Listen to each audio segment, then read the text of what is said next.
Metal greetings. Today we have the pleasure to have as a guest Squid. You may know him from the Twitter account and School Slabbery. He's an 18-year-old from UK and he doesn't like school. And I will leave him to introduce himself with more detail. Hello. Thank you for having me on the podcast. I'm 15.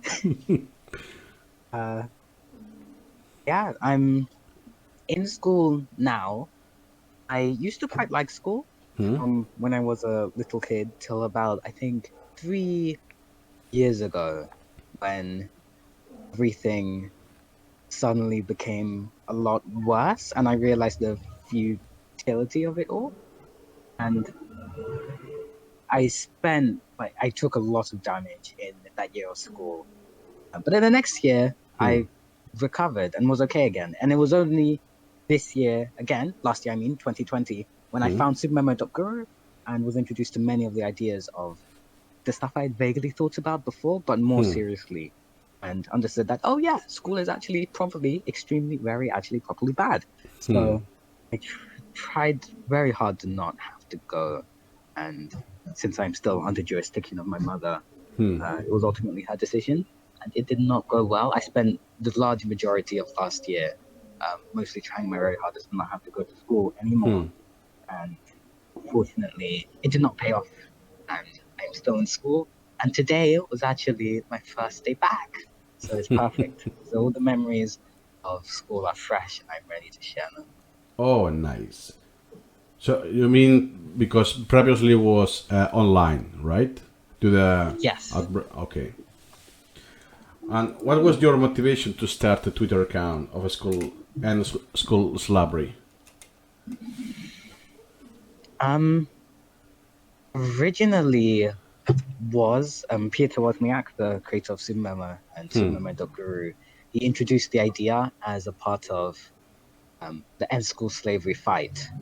And I believe he had a reason for not doing it himself, which was probably something along the lines of being old or some such. And I believe he suggested I do it. And then I picked up on it and started posting some quotes there, some stuff from Supermemo.guru, some stuff from myself about ending school slavery. Okay. So because now the account is shared with me, with Wozniak himself, and Tom Darry. So now it's a team effort with different stages of life. Yeah. So and we. Yeah. But you are the one in command. You are the general in the.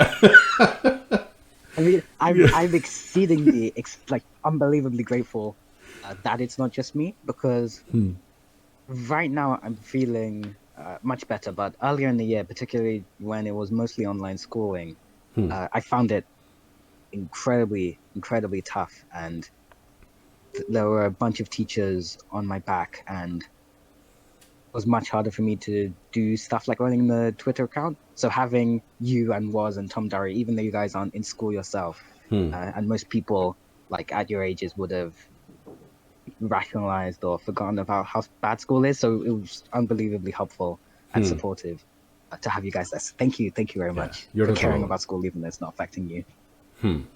Yeah, we went through the same as you in the past. Yeah. So I think it was Wozniak that decided to celebrate the education freedom in this month. I think it's March 19th. Exactly. Can you elaborate on that? Yeah. In Supermemo land, everything likes to be incredibly incremental, but I think Woz believes that going fully incremental on ending school slavery wouldn't be as successful as a bang that came straight from the kids themselves of a rebellion. He keeps pointing towards Greta Thunberg, I believe, who organized a school strike for the climate change as an example And he believes that school rebellion from the kids is likely one of the very best ways. And what he did, or I believe you're part of this as well, is repurposed March 21st, which was the truant day in Poland or some such, and Yeah. repurpose it instead of assigning not being away from school as something that's bad and shameful to education freedom, which is noble, of course. So yeah, March 19th will be strike. I think it's unbelievably important to do stuff like these, especially if it's only one day. I spent some of the day when I was in school telling my friends and the other 15-year-olds around me about the strike, and I can go into some of the responses that I got. I think a large part of why people wouldn't want to strike is, and why people don't love the idea of lack of schooling in general, is a lack of imagination. And I don't blame them. I don't think it's a coincidence at all that the people who hate the idea of the schooling the most are super memo people who understand how good free learning is on its own. So even we don't have spectacular imaginations. We just know firsthand how lovely learning for the sake of learning or for the sake of achieving your own goals is like actually intensely pleasurable. And of course, coercive learning isn't pleasurable. So we've just been off school basically for 3 months, and the kids, like, they're miserable in school, but they're also miserable at home. And this isn't because they want to be miserable, obviously, but it's just because learning is one of the most pleasurable things that your human being can do. And when it's treated as work from when they're supremely little and they're never told that, or learning firsthand that, oh yeah, I can actually be good, they don't do it for fun, and they play games and then they get bored of the games and they think, oh, life isn't even that fun. So one of the actual responses that I got was that if there wasn't any school, then I would just be bored and play games all day. I don't know how to accurately portray and share the love of learning. I wrote a post I like writing very much called Why We Learn Illusion of Knowledge, which I hope outlines some of the pleasure of learning, but learning is pleasurable and good learning is pleasurable. And there's so much to be done, so much to be sought after, and life can actually be extremely fun. And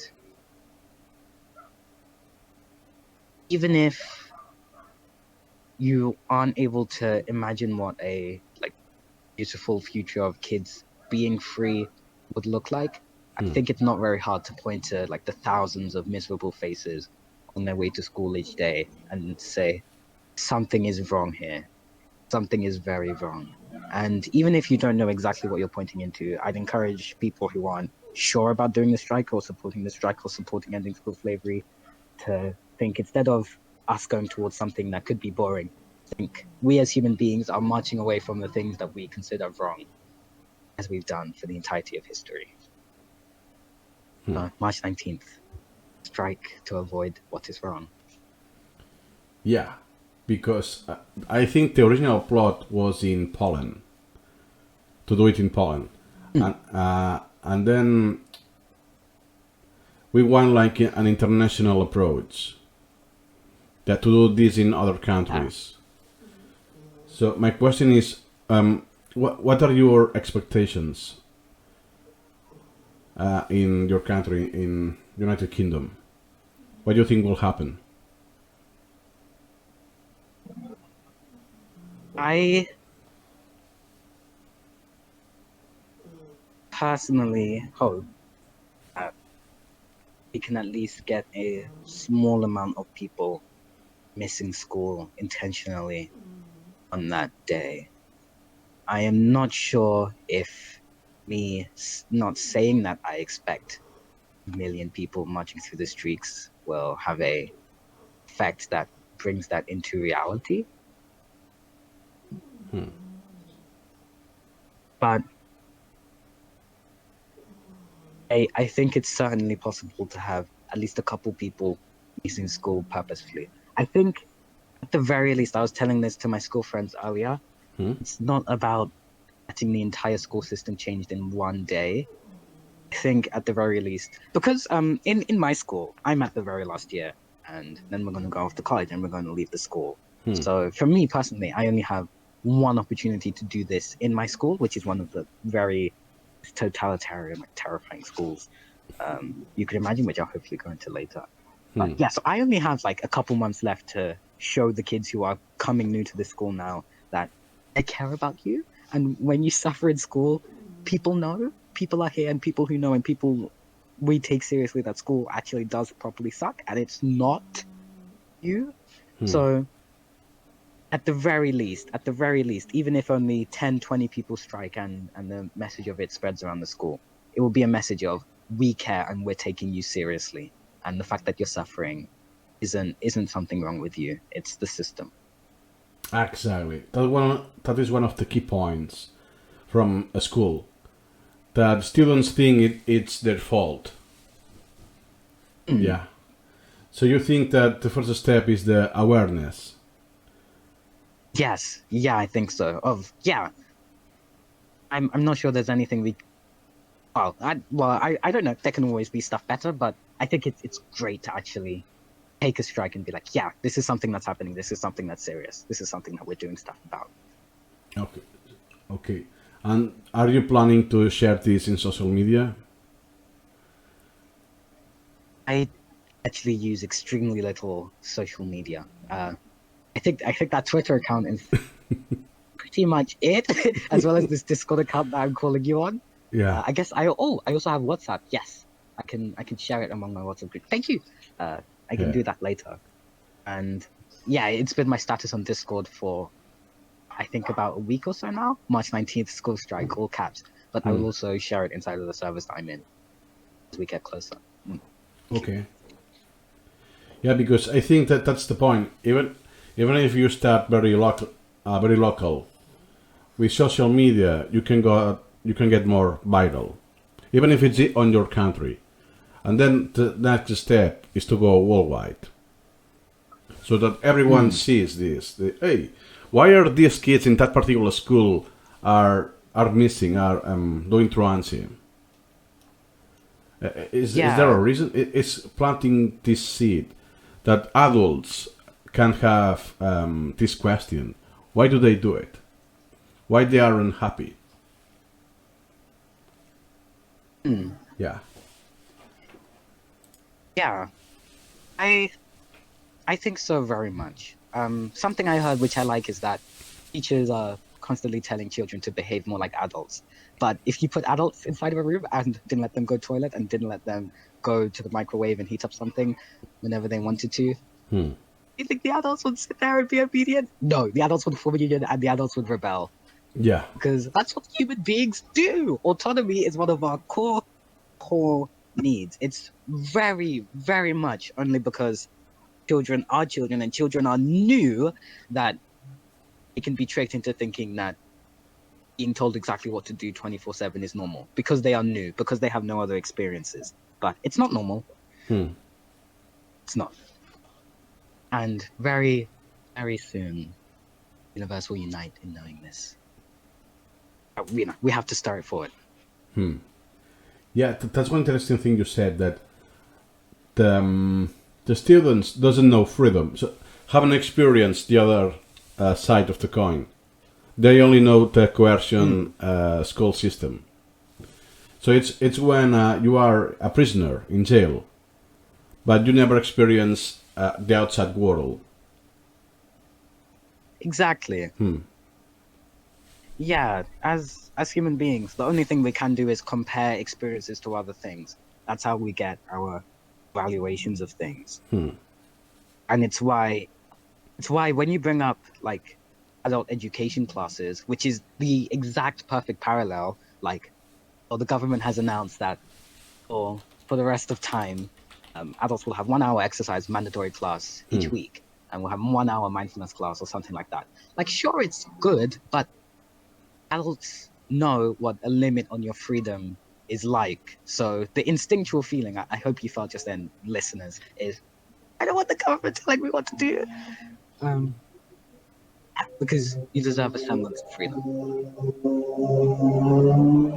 Yeah. So you mean, for instance, the mandatory exercise class theoretically is for good, right? So you are healthy Um, and this kind of thing.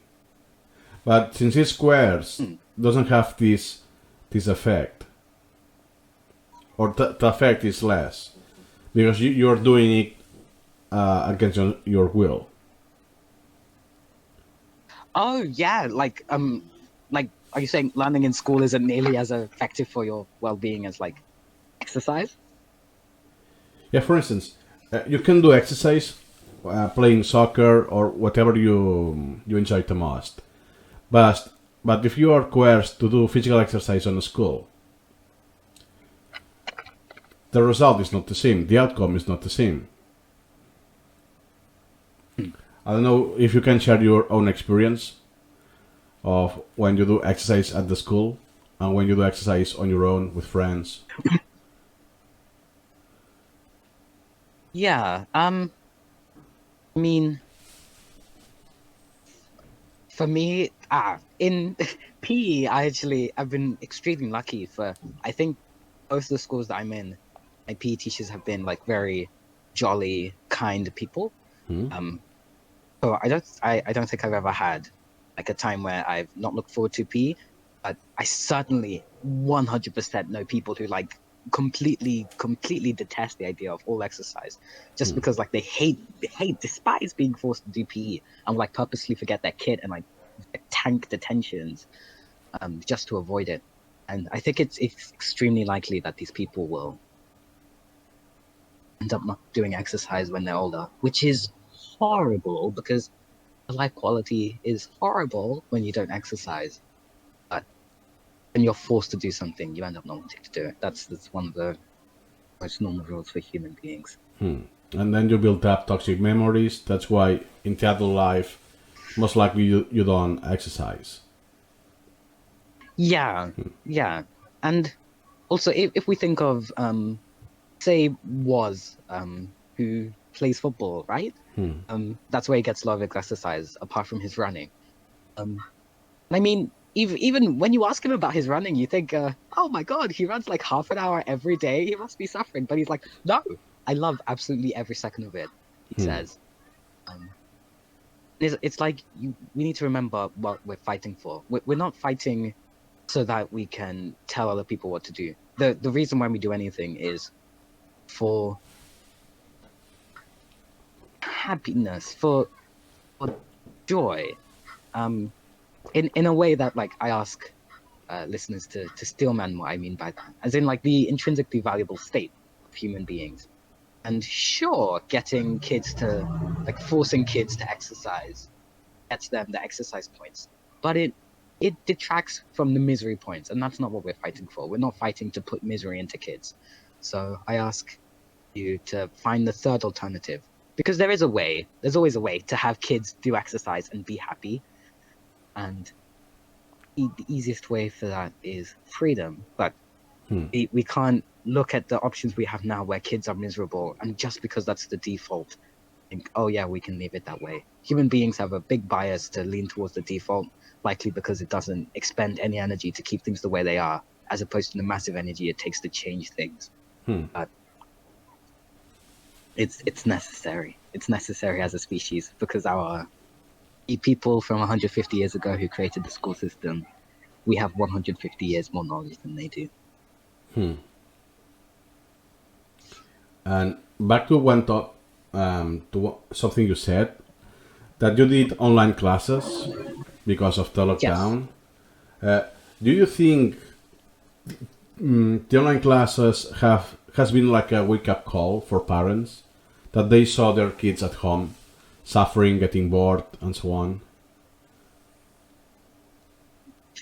Yeah, there's a post title in my mind, which is if you want to torture something, put it far away. Which just says like it's like out of sight, out of mind. Like human beings take it incredibly seriously, not because we're evil, but just because that's how we are by default. So I can only imagine that if parents had to spend like a week in school with their kids, like homeschooling rates would something like double or something. But it's just because kids are far away. At, I think that's so much of the reason why like the tortures of schooling can continue. And I very much hope that when kids have been at home these past couple of weeks and to see like the well, I mean, sorry, when parents have been when kids have been at home these past couple of weeks, I just really hope that these parents have been seeing their kids depressingly go and stare at screen all day and obey and all sorts. I would definitely note though that Hmm? there's something about teachers that's different on online lessons, and I hope that if this is if it, one of the things that I hate most about school is just how unhappy all of the teachers are constantly, or like most of the teachers. Like it's constantly stress, it's constantly shouting, it's constantly nagging at kids and being mean to them for no justifiable reason in a way that you'd never in good conscience treat adults who are even like somewhat equal to you. And I've noticed that in online lessons, like even the most shouty of teachers, the teachers who like actually screamed at us for getting bad grades or something, like they didn't shout. So that could actually be very bad for parents understanding what it's like for their kids to be in school. I hope I hope parents would have understood like some of the bad aspects of just being told what to do all the time. But I think a lot of the terror of being inside of a room which you cannot escape, in a building you cannot escape, surrounded by gates and people who will put you in other scary rooms if you don't obey exactly. I think that terror is lost. And Yeah. I try to communicate it. I've tried to communicate it inside of my writing, because I think that's one of the most valuable like exports I can have as I'm still in school, because memories are so volatile, so easy to become rosy or to expire or some such. So I'm trying as hard as I can to capture that feeling while I'm still here. Yeah, I feel like that feeling would be lost if thinking of what parents are learning from seeing their kids at online school. And it's kind of curious because all the usually the teachers were students before. They experience the school system, the restrictions, the prison behavior. So why you think the teachers are accepting this system if they suffered as students before? I think there are so many reasons. Like it boils down uh, to rationalization of bad negative experiences.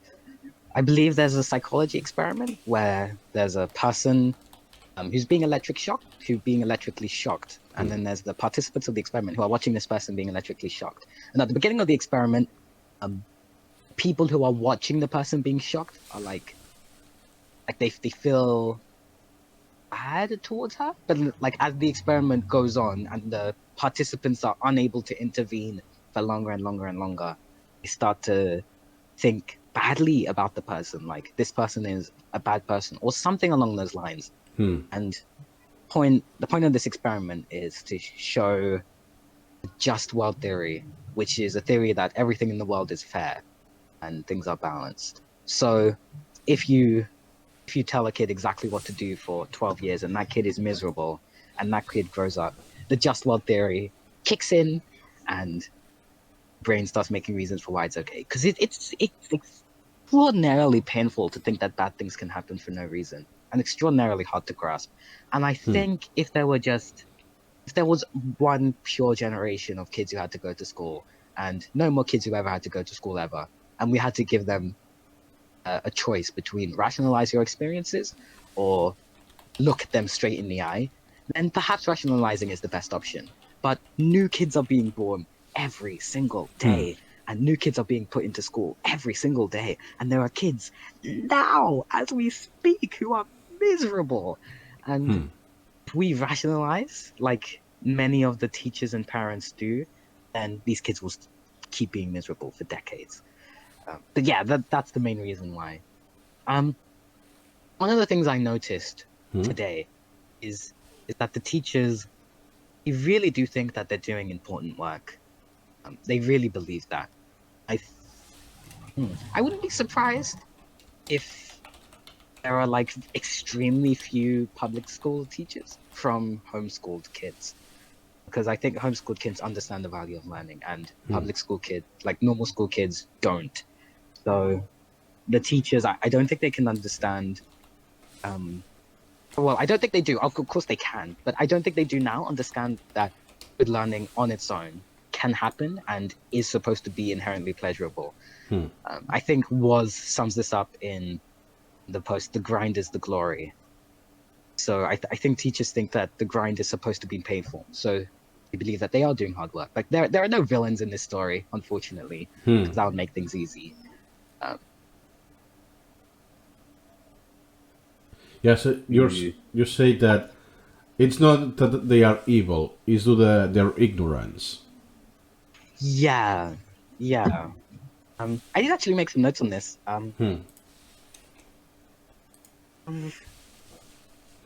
There's the idea of wearing science as attire, which is like you say you're a scientist and you do the scientific method when you're in the science classroom or when you're in the laboratory, and then you go home and you buy lottery tickets or something.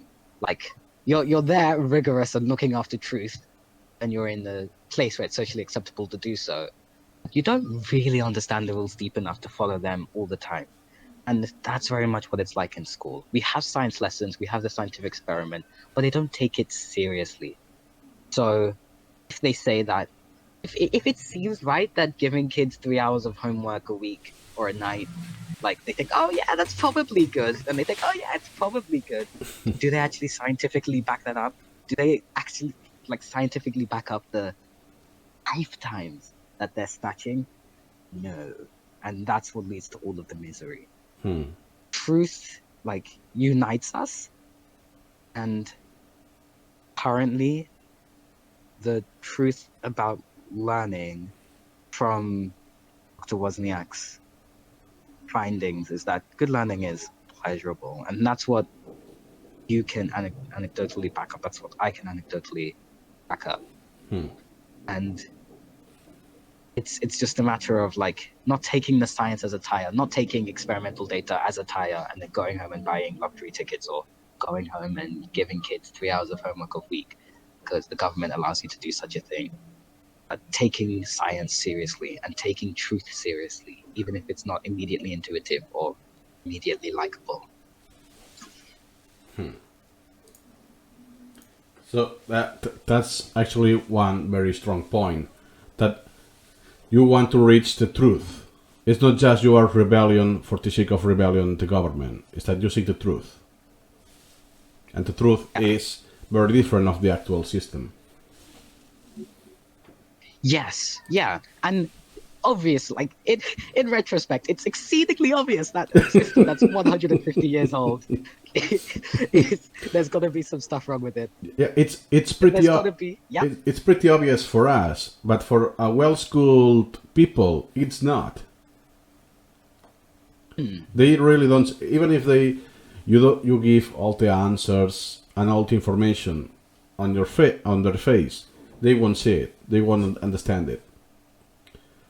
The bad habits acquired, the myths, and so on, so on. Is that the harm of the school is that powerful? Yeah, and the rationalizations are so strong, and I guess that's also to be expected given like the insane amount of damage from schooling. I just said that. Go ahead.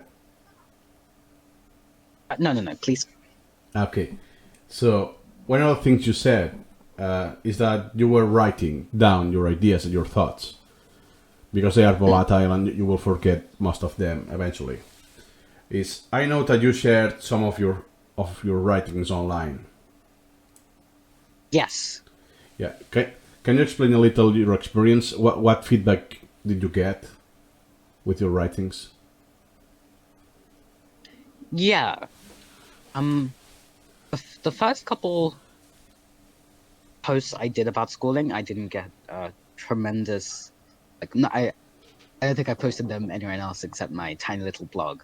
So I mostly got like Woz and Raj, another one of my friends, saying like, "Oh yeah, this is good, this is good." And then I wrote The True Face of the Enemy, which I wrote when I was in school, like, and the emotions were extremely raw. And I just had this idea of, whoa, what if we personified school, and made it seem like the enemy, quote unquote, because it's a metaphor, and had the school explaining like all the hurdles and stuff that exist for a kid who's trying to escape it, which was me at the time, right? And I had a lot of fun writing it, and I posted it, and then I was strongly encouraged to post it on a rationality blog. Rationality is the study of like finding truth, and I posted it, and some of the comments were very helpful. Like one of the earliest comments was,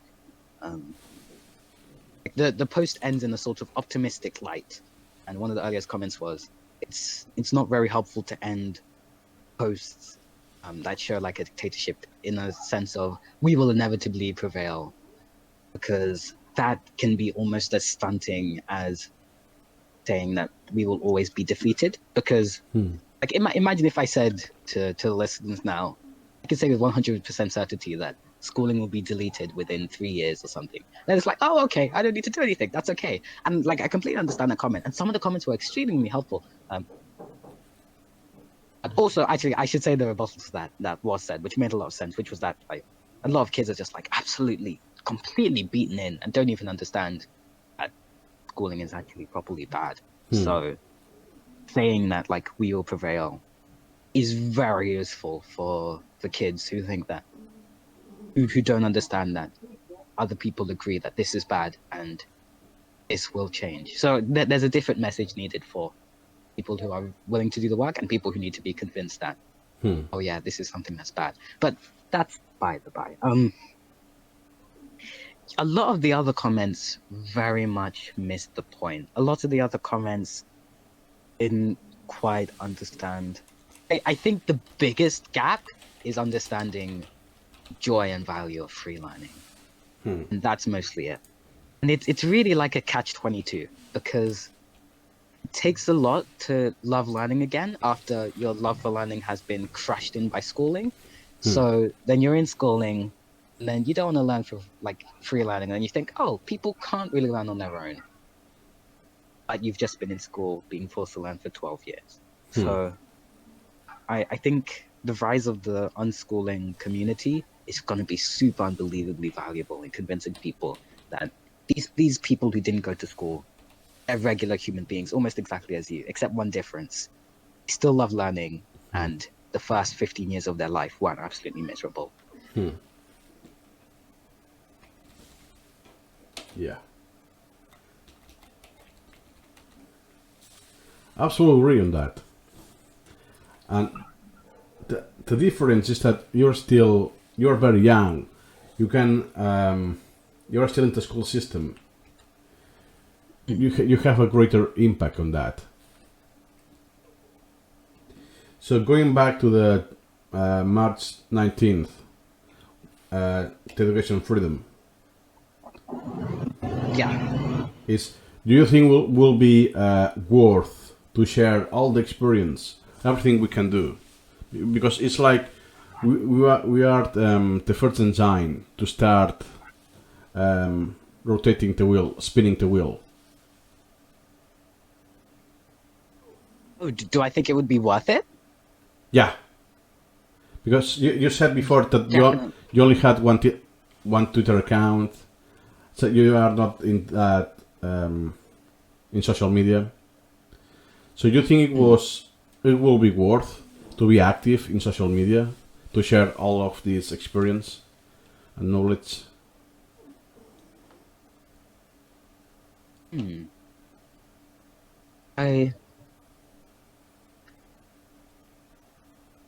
For me specifically? Yeah. Yeah, in your case.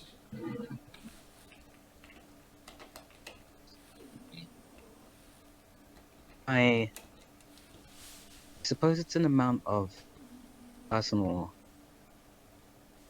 sacrifice because like social media is somewhat uh, evil, right? With like all the skitter boxes and the addictness and constantly checking Discord and whatnot. But actually, that's it should be trivial to be able to post to like Twitter and Instagram and stuff without actually going on Twitter and Instagram, right? And that should be very easy. So Because one of the aspects that Wozniak commented is that in that day he wants people, students, to share what they want to learn, what they enjoy learning, or even making a video. yeah. So, and I think we have to start with the example. Because, as you know, Wozniak it's Yeah. not on social media. He doesn't reveal his face publicly.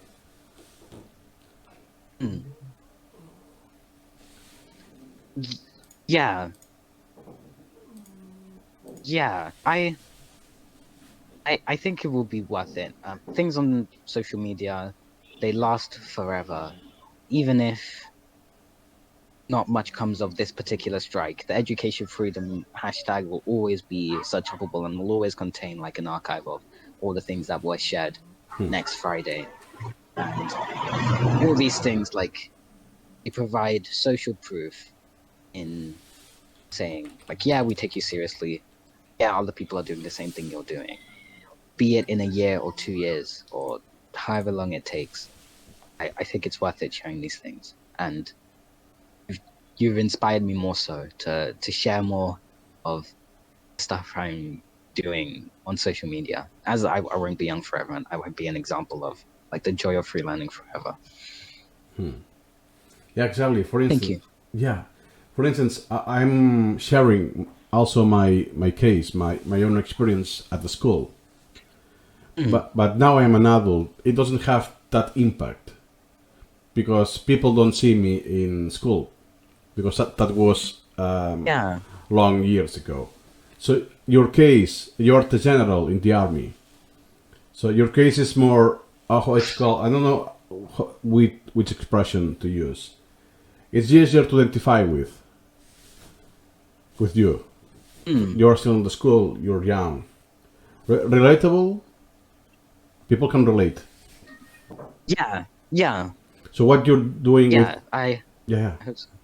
what are you doing with your classmates? That you're trying to convince them or to so they become aware that school is not good and so on. So what you're doing is you start from your own circle, surroundings. So your classmates, your school, and so on. But social media is super powerful. You can reach a lot more people and other countries. But someone has to be the first to make. It's like a TikTok challenge. Someone has to be the first one Yeah. to publish it. Yeah. If I do it, Yeah. it won't be powerful if I do it because I am a grown man. So I think one of the things we can do in the March 19th is so people, students like you, feel engaged and share those experiences and thoughts online. What do you think about that? Yeah. That sounds fantastic. I think that would be very helpful. Will you do it? Yeah. Even if you have to create the account? Ooh, using Instagram. Oh man. No, I can yeah, Instagram, TikTok, whatever social network. talk. It's it's been a long time. I never used TikTok. It's been half a decade. I used Instagram 1/3 of my life ago. But Yeah. I oh wait, actually, I believe there is an end school slavery Instagram account, or my friend was making one. I believe. I think I should be able to post the stuff there. But I'll definitely be using the Twitter on that day. Okay, nice. Because the key here is that the event must be positive, must be perceived as something positive. Even though what we talk is not good, because of slavery, the harm of the school, this has negative connotations. But the message, it's positive. We aim at freedom. Yeah. Yeah. Some there can definitely be a risk in defining yourself by what you hate instead of what you love. So I love free learning. I love freedom because human beings are incredibly smart. Even 3-year-olds, even babies, even teenagers, they're all so very smart and they know what they want. And their brains are almost always like right or much righter than something invented 150 years ago would be. So I want human beings and their beautiful, beautiful brains to be able to seek out what they determine will make them happy, will help them thrive, and will stimulate them creatively. Education freedom. Exactly. And I have one question that it's kind of recurrent in students that when we offer things like this, usually children are hesitant because of the repercussions, because the school system, Yeah. intimidation, fear. Yeah, it is also your. Yeah. Do you live this at your school? That Oh, kids definitely. fear to rebel. Yeah, there's been talks of rebellion, for even like smaller scale stuff, like eliminating some of the extremely stupid rules at my school, and they've kind of fizzled out. I think a lot of because of fear. One thing to keep in mind, though, one thing that's very, very important to keep in the forefront of your mind is that it's possible for something to be both extremely scary and be both extremely useful if it does pay off. Because of rationalization, it can be like thinking that something is incredibly difficult. Like, if you think something will be incredibly difficult, your brain can start to think that, oh, it's not that I don't want to do this because it's incredibly difficult. It's that I don't want to do this because it probably won't succeed anyway, even if I did. But it's very, very much okay for something to be very difficult and very useful, and for you to perhaps at this moment in time be scared or something to do it. You don't need to deny that you're feeling scared. Importance of truth. If your brain says, I'm feeling scared and terrified to do this, admit that truth, but do not allow your brain to like create random excuses of it being unlikely to pay off as being the reason why. Because that's what lets like horrible institutions live on for decades rather than live on for centuries rather than decades, right? So truth is important. For me specifically, I'll be running quite a risk because I missed a fair bit of school early last year to the point where like teachers were coming and knocking on my door all the time in like one of the scariest hour of my life where like they came here and like demanded I get dressed like immediately, and then he like took me in the cab and like didn't answer any of my questions on the way there, and like took me to a room inside of the school where I couldn't leave. And yeah, and him and another teacher like really, really had it at me and were like extremely furious, like everything about me. And like those who heard the recording like know that like I'm trying to be respectful during it, but like, one of the things you'd be surprised that gets them the most furious is the idea that I could be still studying like on my own without teachers. That like completely like sets them alight. Oh, what was I going to say? Oh yeah, so it's possible that if I skip on Friday, then the teacher will still come knocking on my door. So I hope this is a torch in the woods of that. Like, if you're worried about skipping, and trust that it's extremely unlikely that the risk you'll be taking is as bad as teacher knocking on your door. Not to say that I'm like infinitely more virtuous or something.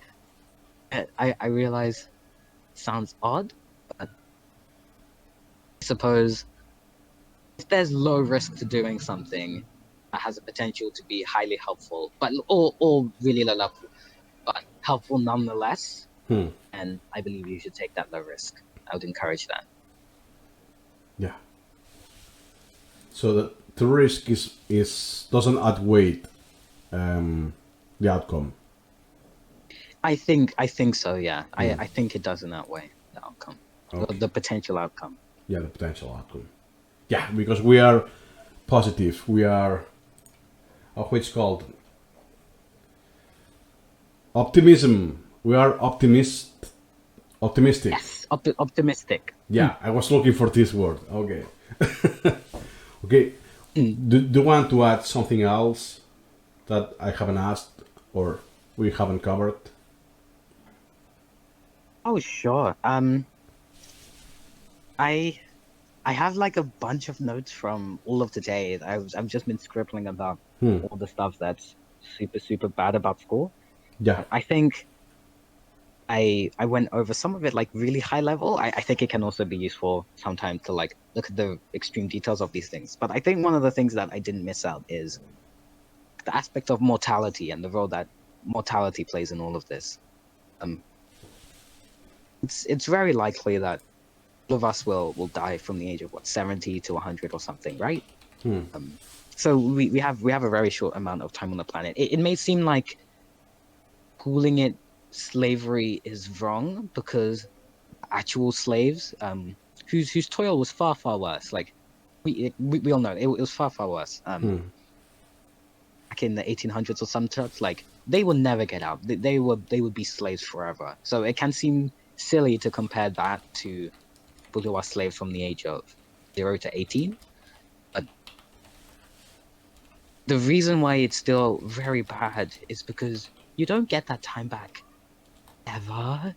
If like, taking the first 10 years of somebody's life is the same as giving them a lifespan from the age of 0 to 70 to instead cutting it down to the age of 0 to 55. Time is precious. We don't get any of it back ever.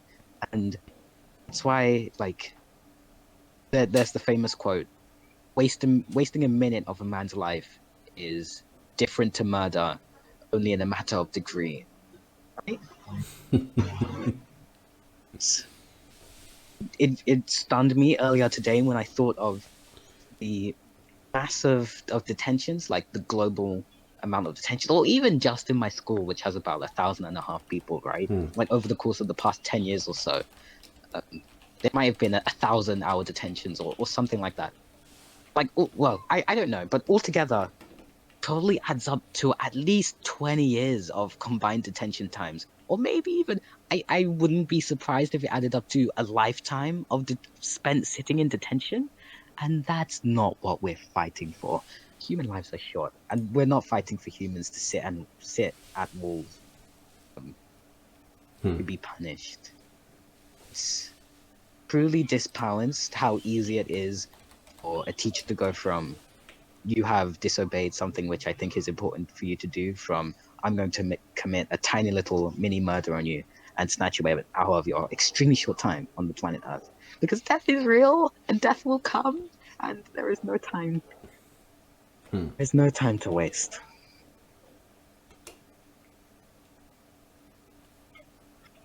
Yeah. I also wouldn't mind talking a bit about like the straight up brainwashing that happens at my school. It's comically terrifying.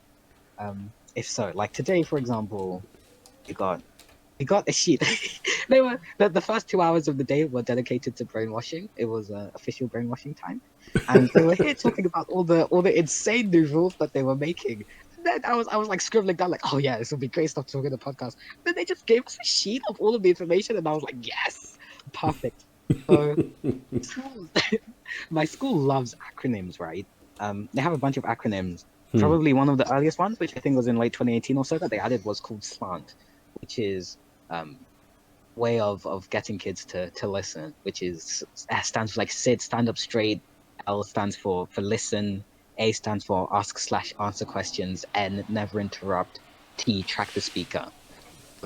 So they have control over your eyes. They can determine where your eyes look. Something that really sticks into my mind is last September or October or so, when the sun started setting earlier. And like we all know, like the sun setting is one of the most beautiful things, like as a human being, that you get to experience. And one of the kids wanted to turn around and look at the sunset, as it was the earliest it had been in many months. And the teacher just shouted at them and snapped their head back forward. It was deeply tragic. They have control over your very eyes. And then they started adding some more acronyms. Like one of the other acronyms that we have is SHAPE, which is a way of addressing teachers. So it's sir or miss. The H stands for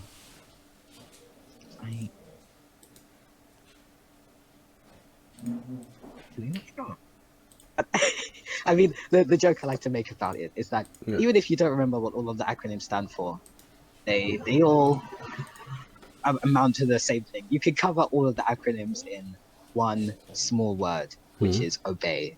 Obey. Obey the teachers, conform, do what we want you to do, and say what we want you to say. In school, you're rewarded for being a robot or such, and that's not how the real world functions. Yeah, exactly. They reward you for the well-schooled behavior. Yeah. That is no questioning, acceptance, accepting all their restrictions and so on. Yeah. Like it's even to the point where like teachers are making jokes about it not being a democracy, which is very much the case. We supposedly live in a place where all men are created equal, or some such, and I suppose it serves to point out that I actually learned fairly recently like why schooling is compulsory, which is, I presume it's supposed to be to like push up all kids, like irrespective of socioeconomic status or such, like to push them up to the same bar so that when they're adults, like they have equal opportunities. And that would be okay, I suppose, if it focused on truth. But all learning is inherently pleasurable, and as such, any learning done at school is just, it's not good learning, and it's 15 years of torture. Good intentions, but terrible technique, I suppose.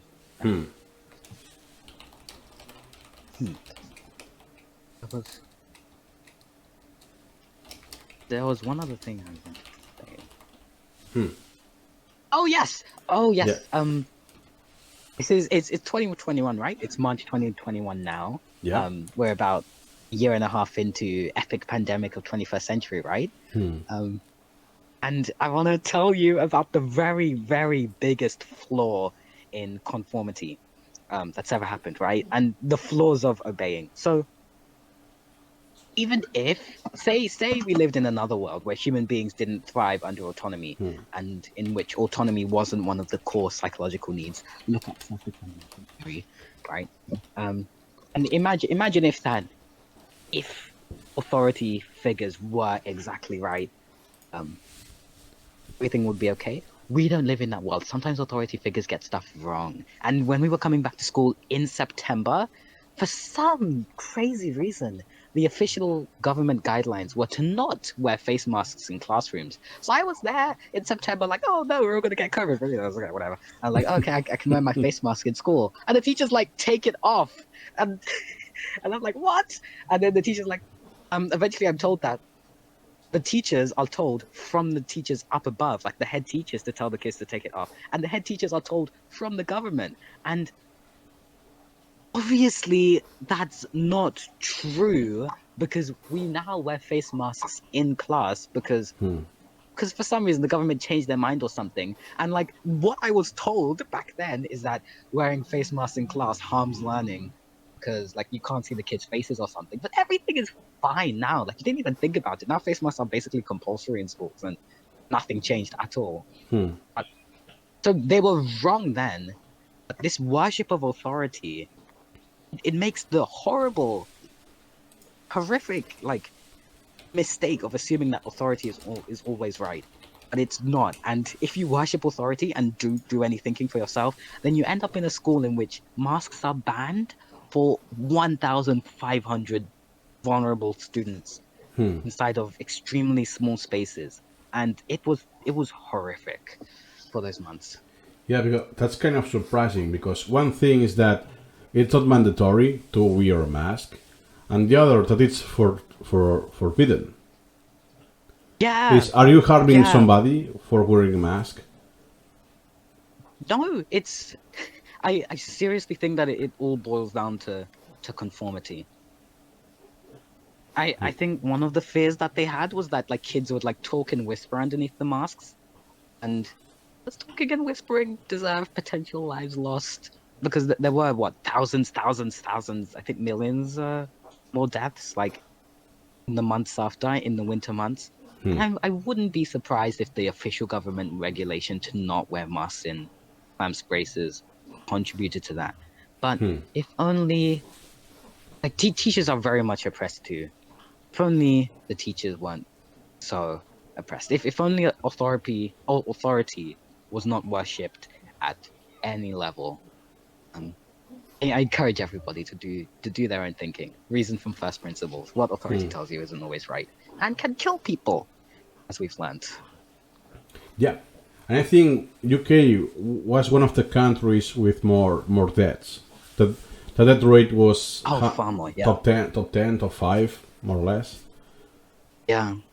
And that is, And no one spoke about it. yeah, among other things, is because of the regulations. That, as you said, the masks were mandatory. So that spread more the virus and so on. Yeah. And you said one very interesting thing, is that the obedience. So in the school setting, the obey, it's the number one.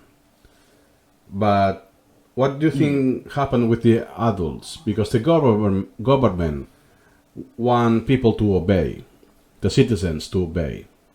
But do you think in a general population of adults have obeyed the government outside of the school as teachers? In terms of COVID specifically? Yeah. For instance, the minimum distance or the certain schedule, or you have to avoid go shopping or whatever. I don't know the exact rules on your country.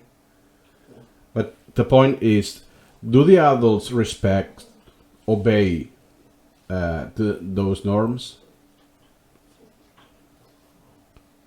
I would say from my own eyes and my examples that tremendously few adults wear face masks or keep the proper distance from what I've seen.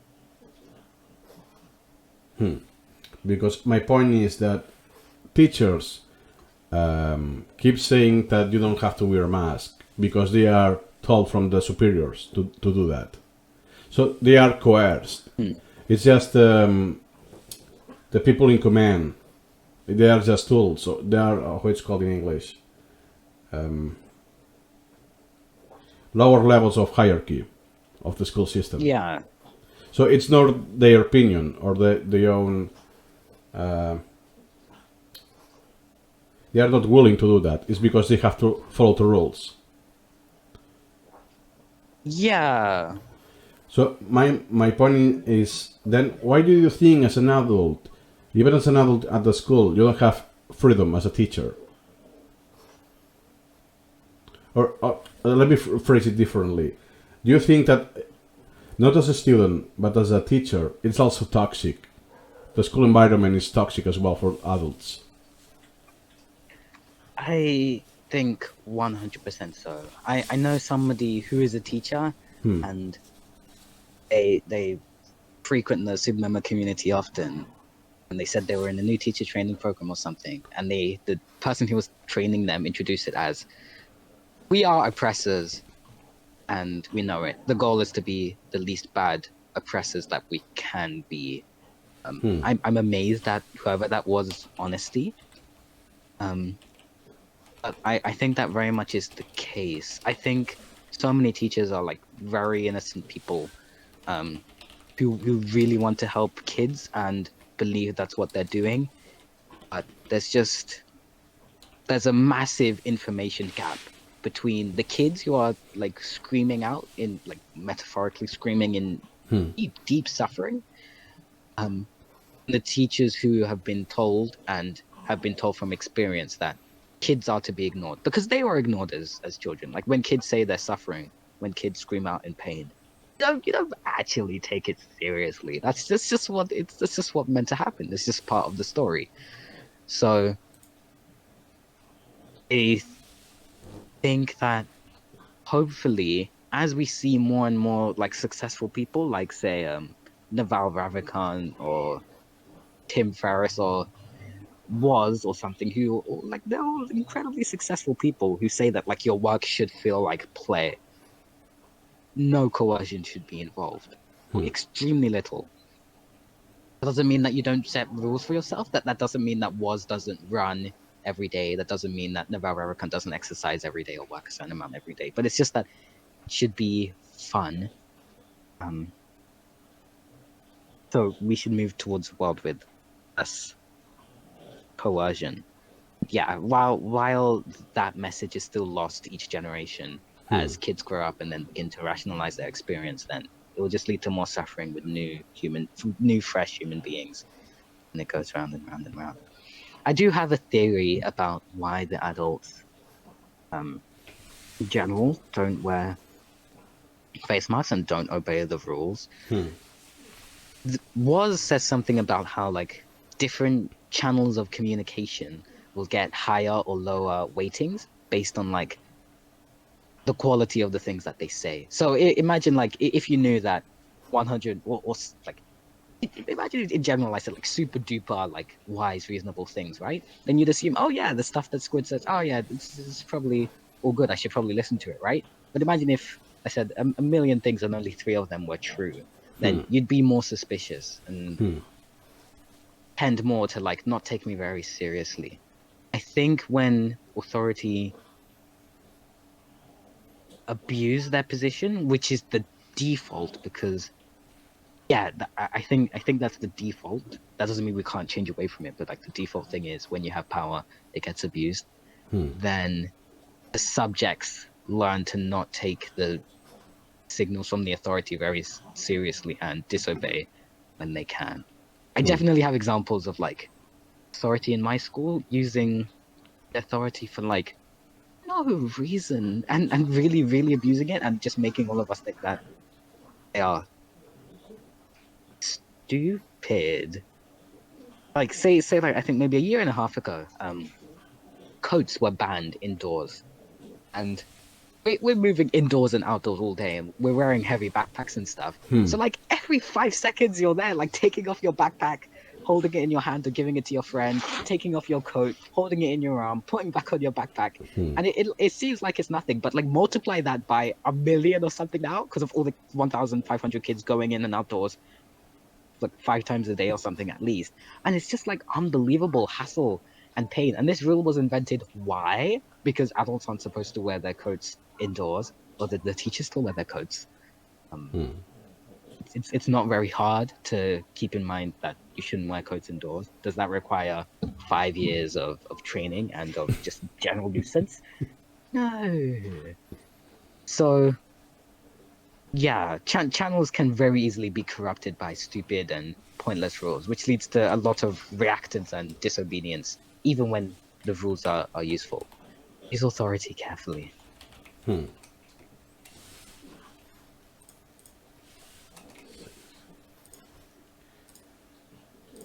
Okay, do you want to share anything else? Um, I believe that gets most of it. Okay. So, do you want to address to the listeners to motivate them to get involved with education freedom? Do I want to say something to them to motivate them? Yeah. To Yeah. wrap up the episode, one final powerful line. You're the leader. You know, you're the leader. Um, slavery is bad. If you were a slave 200 years ago, I'm sure you'd love to think that you'd be one of the people who was leading the revolt. Of course, we can't know because you're not there then. But you're here now. And there are people hurting now, today, here. And there are people you can help. People who can be free. And the default is nothing happening and new kids being made and suffering for 20 years at a time, forever. So let us shift reality away from the default. In 100 years, or 50, or less, or less, or less, people will look back and look at school slavery the same way they look at normal slavery, or all the other atrocities that we've ended. So let not the fact that it exists now paint us into thinking that it will exist forever, or that it is good. The default isn't good. The default can be changed. We are human beings who change that is which is in our way. Our values guide reality. We can do whatever we want. So let's end the school slavery. Education Freedom Day, March 19th. Nice. Nice. You are such a good leader. I buy your last speech. Oh, thanks. Yeah. Yeah. Thank you very much for having me on the podcast. I think you are a tremendous leader as well. Great job with the Twitter account and whatnot. Love seeing your name in the emails. Yeah. Thank you. Thank you for having me here. You're welcome. So, and also, just to address the listeners, if you want to get involved, feel free to reach out with the Twitter account at the school's library or in the Discord channel that will be in the description. We are not the enemy. We are here to help you and to help everyone get freedom. Do you want to say goodbye to the listeners? Goodbye, listeners. Thank you for listening. Okay, see you.